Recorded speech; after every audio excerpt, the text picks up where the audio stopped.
Bonjour, bienvenue dans ce nouveau numéro de Zoom de Dr Patrick Bagny. Le thème d'aujourd'hui va porter sur l'érythème fessier.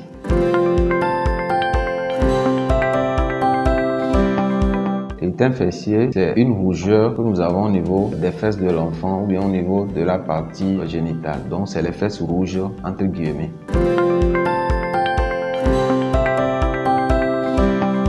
Une humidité au niveau des couches, on ne change pas régulièrement les couches de l'enfant, ou bien ça peut être une irritation aussi due à la couche qu'on utilise. Ça peut être une irritation aussi due au type de lingette qu'on utilise. Et aussi ça peut être un érythème dû à des diarrhées fréquentes. Quand l'enfant fait des diarrhées assez fréquentes, ça va irriter cette zone-là et provoquer un érythème.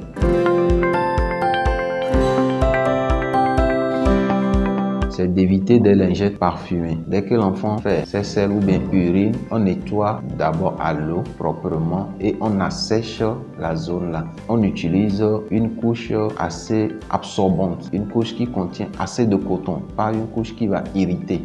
Éviter les changements de marque. Il est fortement conseillé d'utiliser une crème de change. Une crème de change qui contient souvent une grande teneur d'oxyde de zinc qui va empêcher les irritations de cette zone-là. Et de changer régulièrement les couches. Peut-être tous les 2 ou 3 heures de temps, il faut changer. Il ne faut pas garder une couche sur plus d'une demi-journée. Ça, c'est un facteur prédisposant rapidement à un érythème fessier.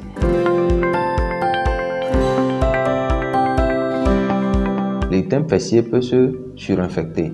Comme c'est une zone humide, il peut y avoir une surinfection d'une levure qu'on appelle les candidats. Ça va donner des mycoses. Donc, au traitement classique de l'érythème fessier va s'adjoindre un traitement de cette candidose-là. Donc, il y aura d'autres produits que votre pédiatre ou bien votre médecin traitant pourra vous prescrire pour lutter contre cet érythème-là.